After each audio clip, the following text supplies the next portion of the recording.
Kia ora, this is Chris from Chris Martin Touring. Welcome to Road Tripping 27. I've just added herder of cats to my CV. My new guests are an extended family, 12 adults and 3 one-year-olds. For the next 2 weeks, we'll be touring around Te Waipounamu, and our first stay is in Tahuna, Queenstown. Day one, we went for a walk to get to know each other and also to see the sights of Queenstown, walking around the peninsula and looking at the beautiful Lake Wakatipu. This time of year is a beautiful time to visit Queenstown.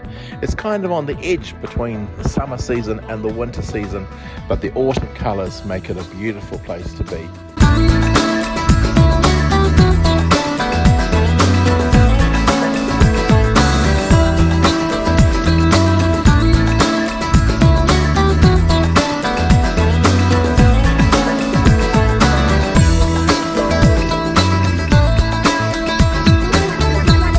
In the afternoon, I gathered my herd of cats and we made our way to the Shotover River.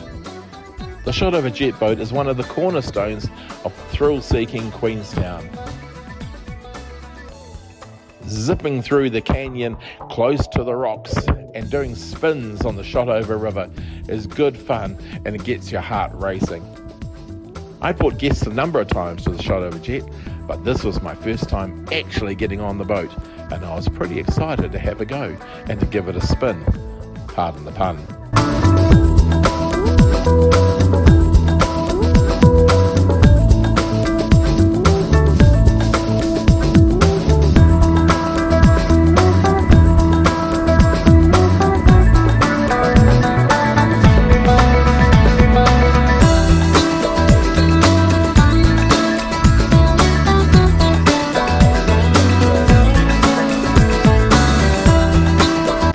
Late afternoon, we decided to get high. That is, we headed to the Skyline Queenstown, up the largest gondolas in the Southern Hemisphere to the top of Bob's Peak, where there is an amazing view of the entire lake and looking out over Queenstown and towards the Remarkables.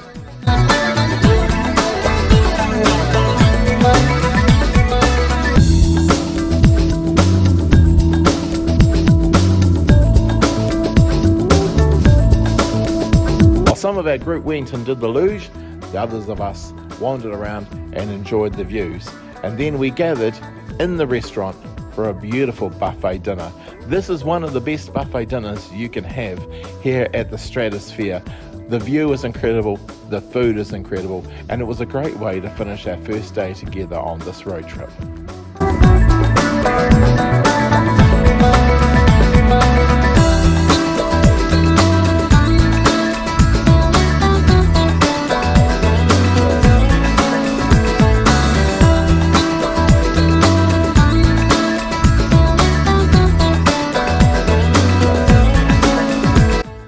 Day 2 was off to a disappointing start.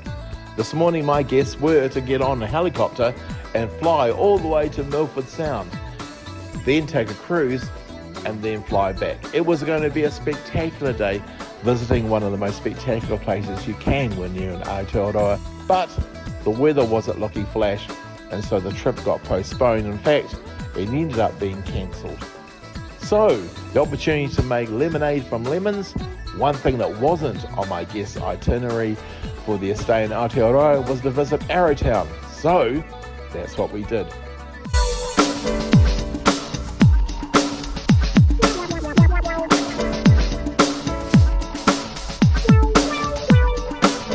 Successfully rounding up the cats one more time, we headed off to the beautiful historic goldfields town of Arrowtown.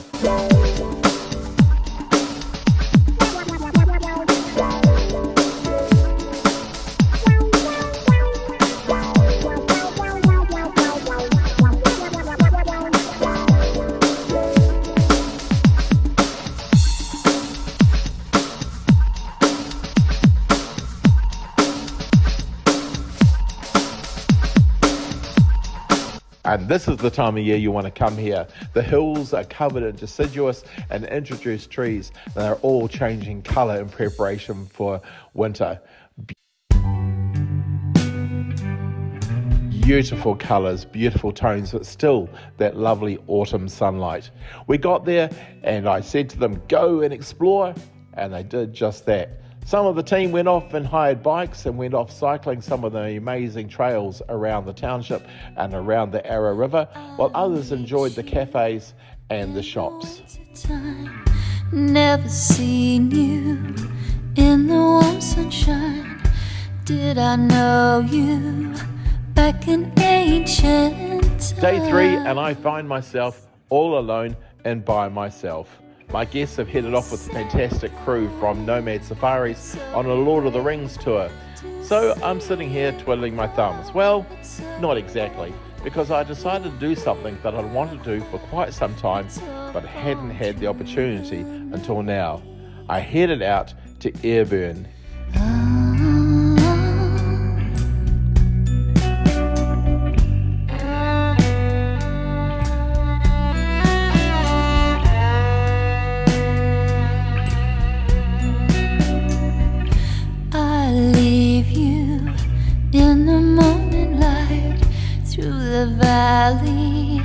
Ayrburn can be found near Lake Hayes. It is built on what was once a sheep and wheat farm established over 160 years ago. It has now been reimagined as a lively hospitality and dining precinct. Repurposed historic buildings featuring butcheries and eateries and wineries with beautiful gardens and sculptures. I'll ever feel this light. Feel this light. Feel this light again.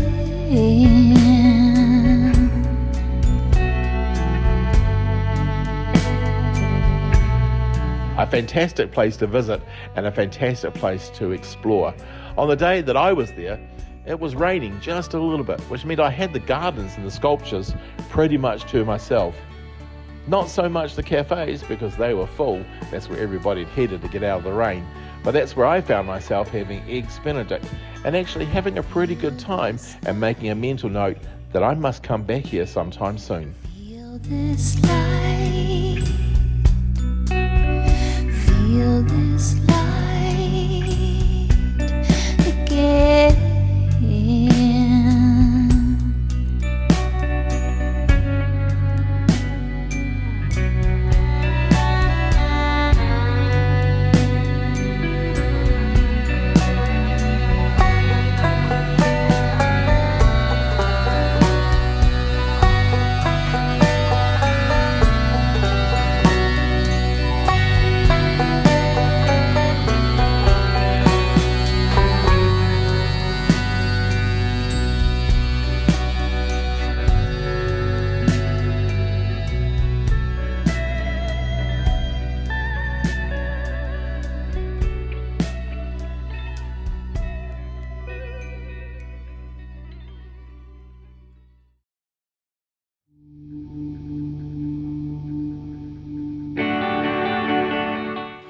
Part 2 of the Road Trip 27 and our adventure continues with my mad group of 12 adults and 3 one-year-olds. It's chaos, but it's fun, and we're having a really good time.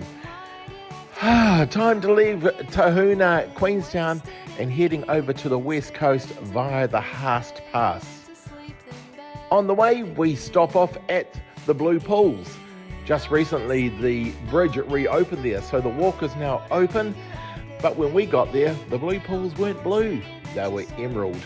Only because it rained heaps the night before, so the river was quite high.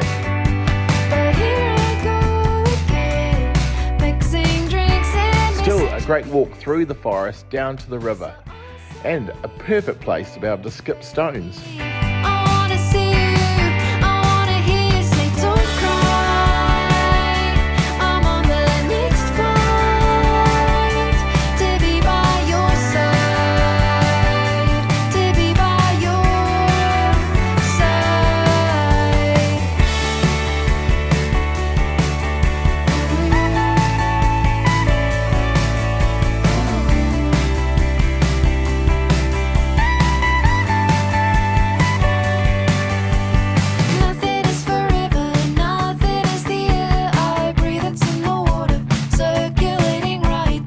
Leaving the blue pools, we made our way to lunch at the Hard Antler, where we had venison burgers.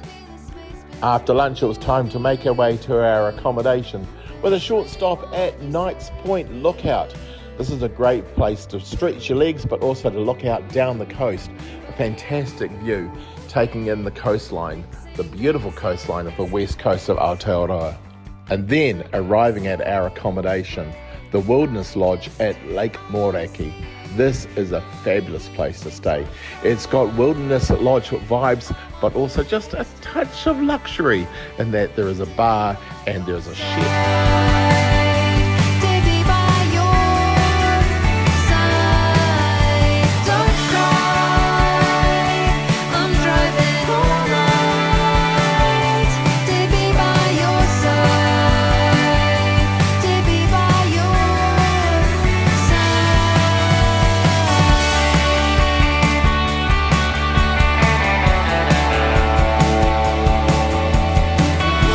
There are a number of short walks around the Wilderness Lodge at Lake Moeraki, some which take you down to Lake Moeraki itself, others that take you through the bush and even out to the beaches.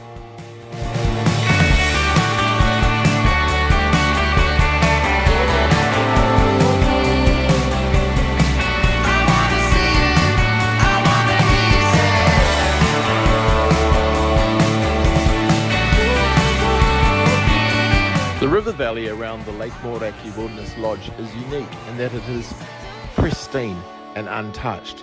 The road through the Haast Pass only opened in 1965, so up until then this area was completely untouched, unlogged. And so the trees here, the kahikatea, are some of the oldest in Aotearoa. They're also the tallest trees in New Zealand.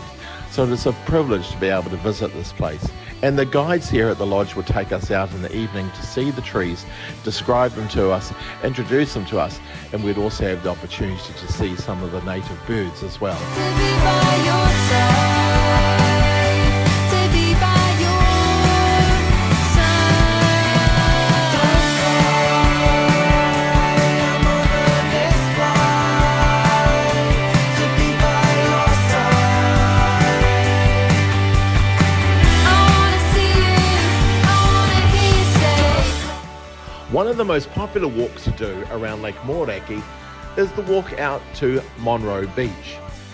Monroe Beach is famous for being the place where in the summertime you go down and watch the Fiordland crested penguins.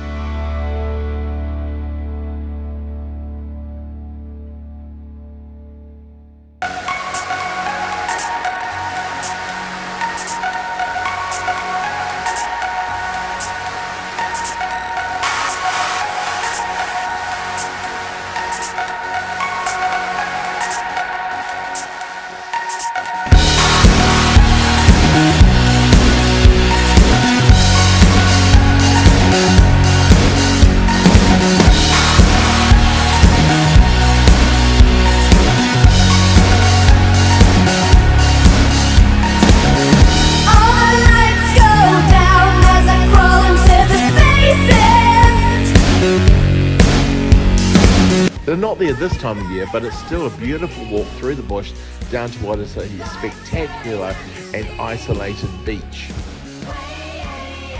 But beware, even if there are no other people there, you will not be alone. There are a lot of sandflies.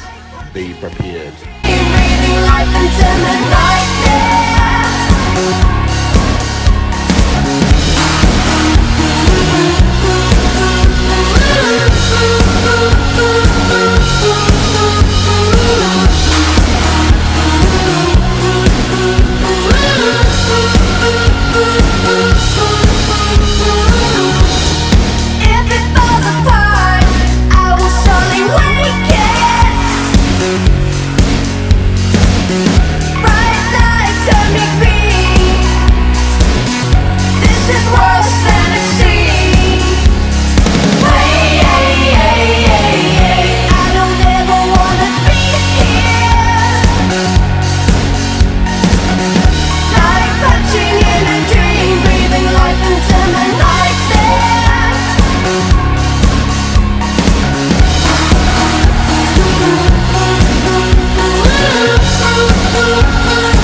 Now, on our drive from Tahuna, Queenstown to Lake Moeraki, we were meant to stop and do the Haast River Safari, but the river was high, which meant that we couldn't do it that day. But we did go back and do it the next day with our fabulous driver Vicky, who took us racing up the river, telling us stories of what it was like growing up in Haast.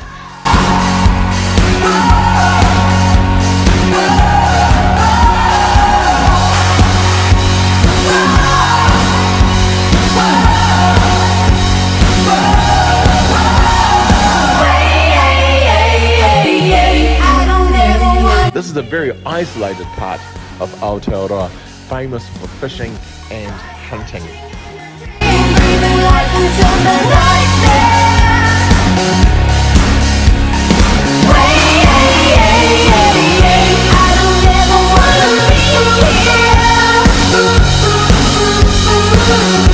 There's also a spectacular river, which today, with the river level having dropped, was turning blue once again, with the water coming down from the glaciers up in the Mount Aspiring National Park.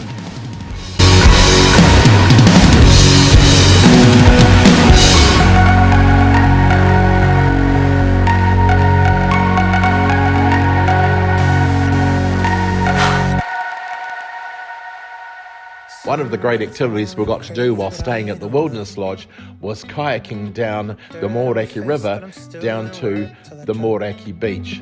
Always heard that you put your heart and soul in, and all your blood and bones, then everyone's gonna forget that you weren't at the top. But when you're on the bottom, oh. Along the way we met Harry. Harry is the resident white heron or kotuku who lives at Lake Moeraki. And instead of shying away from us, he put on a pretty good show that day. With these ripped up dreams and holes in my pocket, I ain't so high, see me fly like a rocket. I'm burning my way through the atmosphere, I could go anywhere, and I know that it won't be long. Yeah, I'm burning my way through the atmosphere, getting the hell out of here, 'cause I know that's where I belong. Yeah, I've been here all along. Somebody told me that over the moon was too far, but your feet never move from the earth if you're scared of the dark. Always heard that you get where you... A trip to the beach wouldn't be a trip to the beach without a quick swim, and it was a quick swim because the water was jolly cold. And after all, it is almost wintertime here in Aotearoa. All the stars are falling for someone else. It's hard to see tomorrow until it comes with these ripped up dreams and...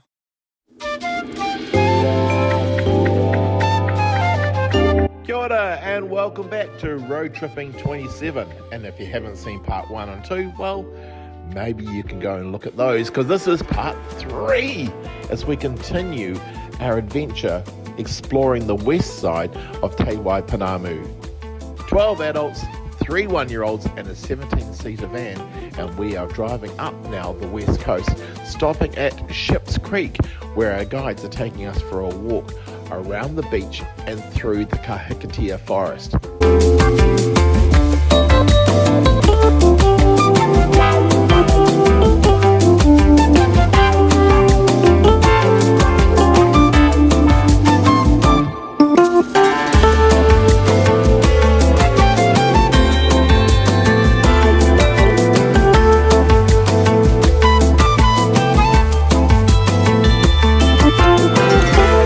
This is a great place to stop, just to stretch your legs and to look at this fantastic beach, but also to explore this unique forest. There's information signs along the way, and if you're lucky, you might even spot some hector dolphins playing in the surf. And like most of the west coast beaches, there are sandflies, so be warned.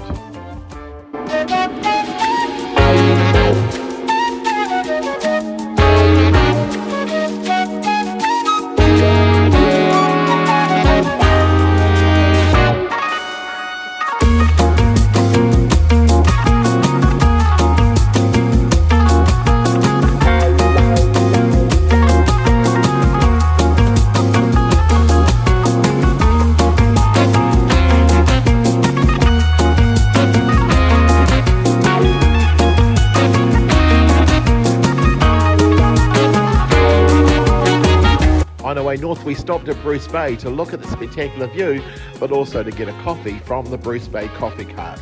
This is a great place to stop, stretch your legs, get a snack, and you always get greeted with a friendly smile. And just in case my guests were wondering why this is called Rainforest, well, we stopped at Lake Matheson, where it was certainly raining in the forest. Lake Matheson is famous for being a mirror lake, and on a gorgeous, still day, you get a beautiful reflection of Moeraki and Mount Tasman in the lake. But not today, far too cloudy, far too wet. But we were brave, we were strong, and we were relentless, and we did the 1.5 hour walk around the lake before having lunch at the cafe, where we had to stop and dry off because we were just a little bit wet. We soon arrived at our accommodation, where we're staying in Waiau, Franz Joseph. The next morning, my guests were to fly by helicopter up and over the glaciers and landing on the snow. Unfortunately, the clouds came down and the flight was postponed and eventually cancelled. So we pivoted and we made our way to the West Coast Wildlife Centre.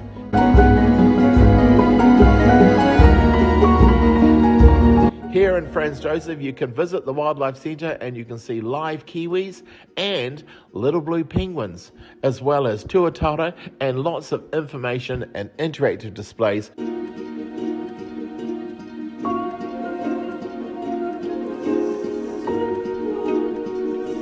The little blue penguins are a relatively new attraction and a great fun to sit and watch for some time, and a great place to go if it's a wet day in Franz Joseph.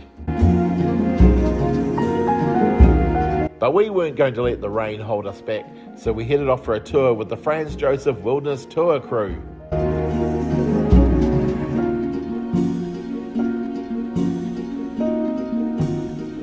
We met the crew at Lake Porika, and we headed off on their boat across the lake towards the forest.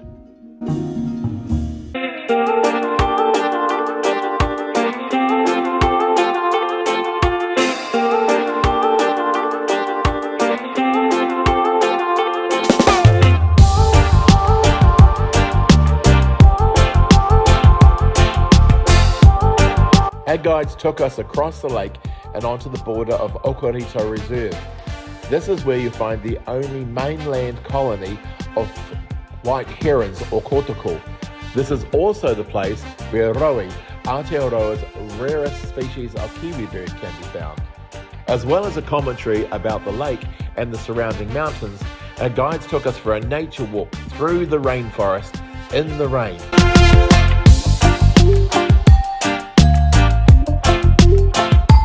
Giant tree ferns, a wide variety of fungi, ferns and lichens. Our guides pointed these things out to us.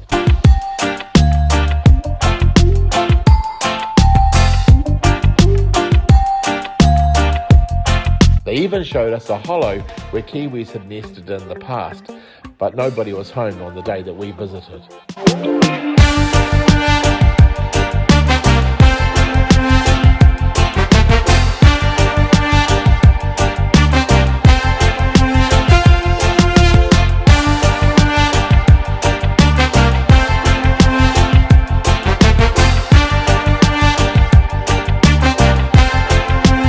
The next morning dawned bright and blue, clear skies and the first snowfall of the season.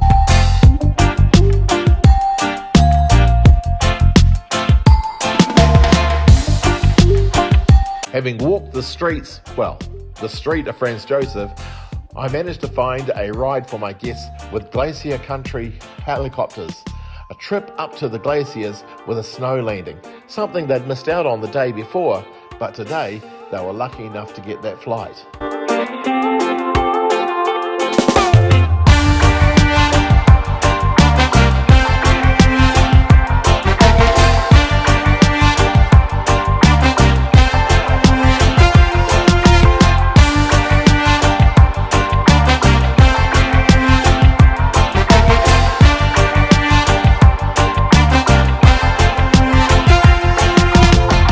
Then it was time to pack everybody into the van and head further north. Eventually, we arrived at Arrowtown River. This river is famous for the gold rush of the 1860s. Pounamu is only found in this part of Aotearoa, and some of the best Pounamu is found in this river. Te Rua, his wife and daughter from Pounamu Trails, met us at the river and took us hunting for Pounamu, looking through the rocks in the pouring rain, but that wasn't enough to put us off, and we did in fact find some Pounamu, small tokens that will be taken back to the United States by my guests and treated as treasures or taonga of their visit to Aotearoa. It was dark by the time we arrived at our next accommodation, the Wilderness Lodge at Haast Pass, another very special place to stay. Mountain views surrounded by native bush.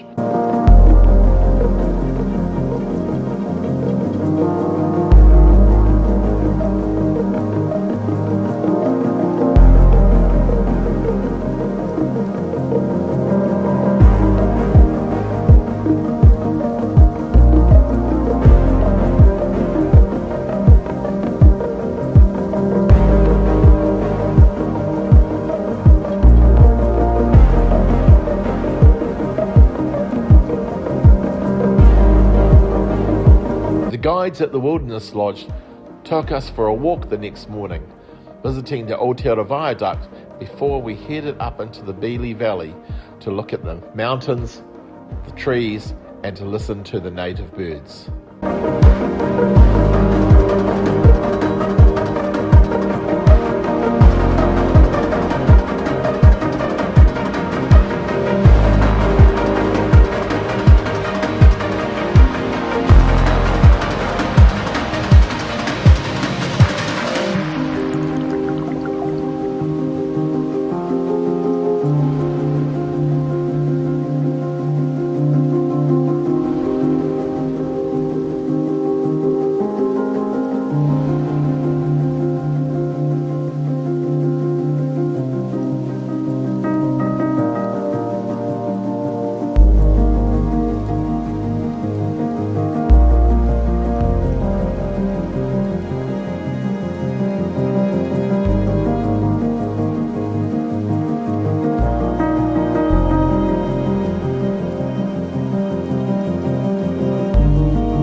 This was a wonderful and informative walk that took us through the forest and up to a beautiful mountain stream where we drank fresh water straight from the snow before we had a hot drink and then returned to the van and back to the Wilderness Lodge.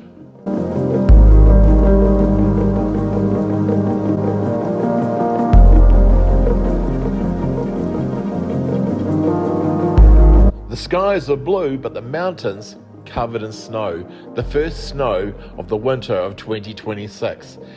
And snow means cold rivers.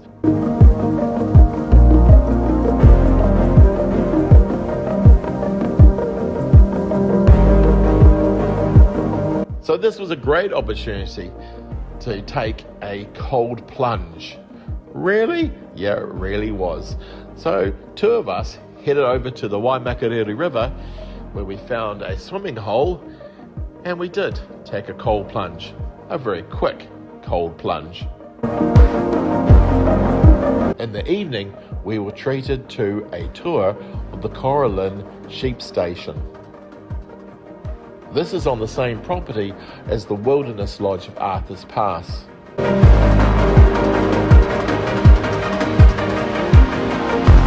Here we were able to watch the sheepdogs rounding up the merino sheep. We also learned all about merino sheep and the beautiful wool that they produce.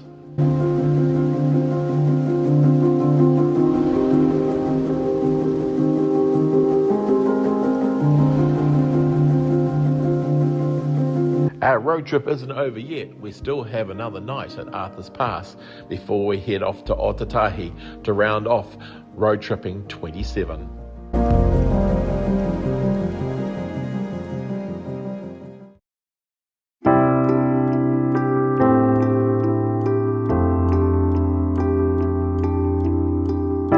Kia ora and welcome back to the final instalment of Road Tripping 27.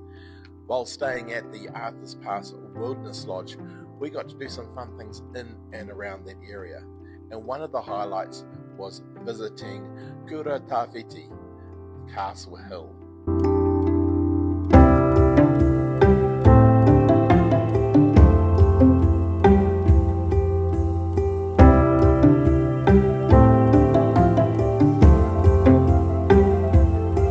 Castle Hill gets its name from the massive limestone boulders, which are all eroded and look like ruined castles.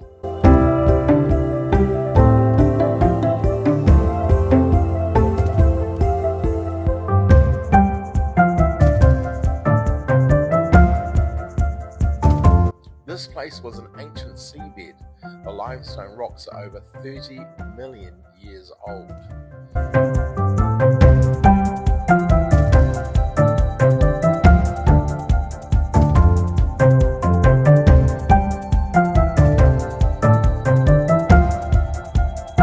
Otautahi Castle Hill is spectacular and culturally significant.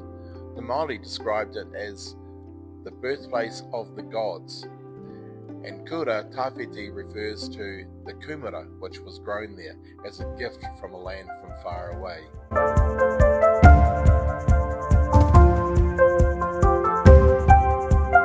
This place is so special that when it was visited in 2002 by the Dalai Lama, he described it as the spiritual center of the universe.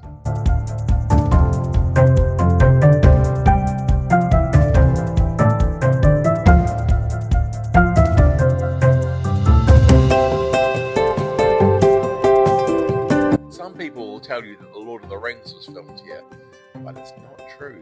They actually were not. But Narnia, the Chronicles of Narnia movie, was filmed here.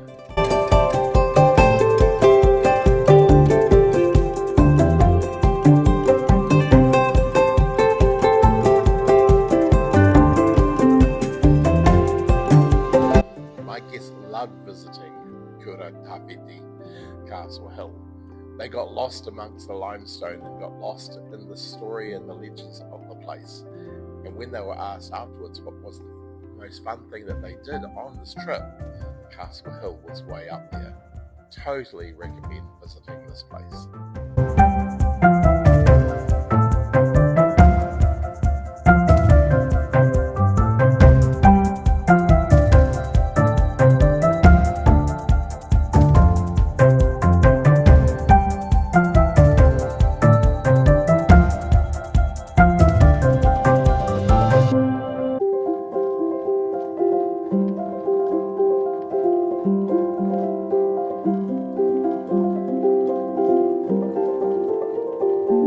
Lunch today was at Glacier.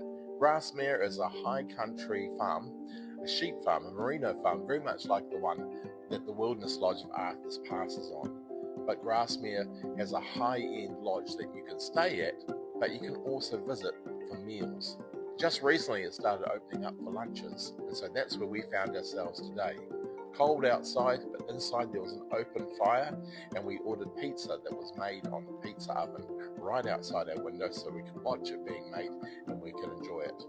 Totally recommend if you are in the Haast Pass area and you're looking for somewhere for lunch, pop into Glacier.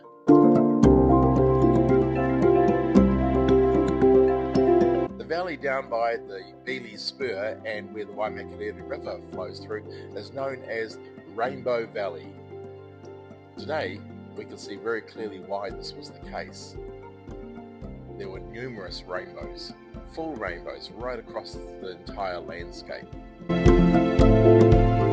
This was our last night at the Wilderness Lodge at Haast Pass, and this has been a very special place to stay and a very special group of people to stay with. Next day's biggest challenge was fitting everybody's bags into the back of the van.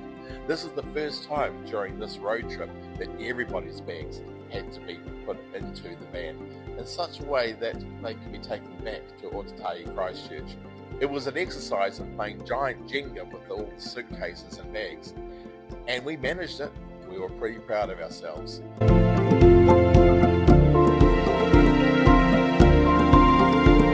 That afternoon we found ourselves at the Haast Pass railway station waiting to catch the Transalpine back to Otautahi. Transalpine is described as one of the top 10 rail trips you can do in the entire world, and people do come from all over the globe to ride this train for the experience of going through from the west coast through to the east coast, through the mountains and through the pass, where the scenery is staggering.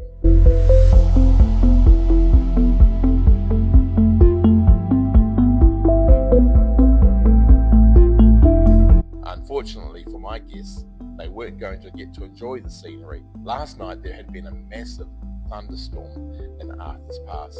In fact, everybody staying at the lodge was woken around about 4 o'clock when there was a lightning strike nearby and the entire lodge shook with the thunder.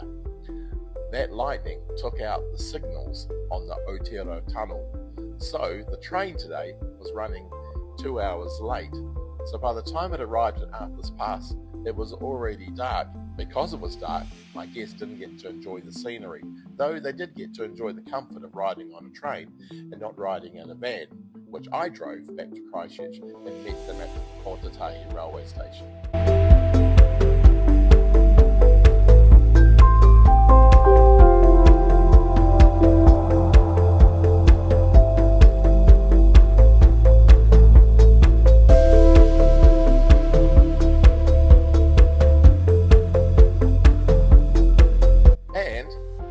Where our road trip 27 was meant to conclude.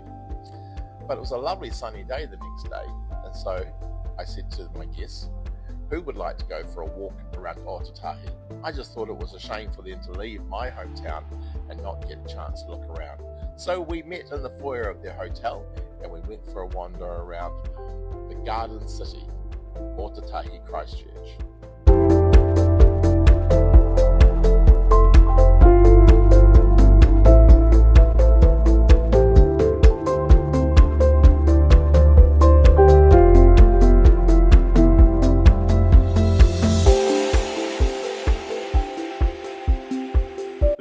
Around the city, we got to hear the stories of the rebuild from the 2011 earthquake, see some of the fantastic local art, and experience really good coffee.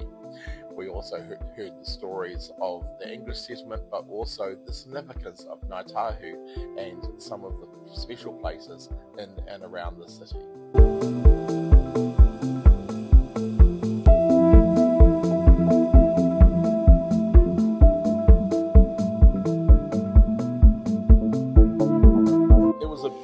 Sunny day and a great way to finishing off our road trip, and the absolute best way to finish off road trip in 27 was of course with ice cream.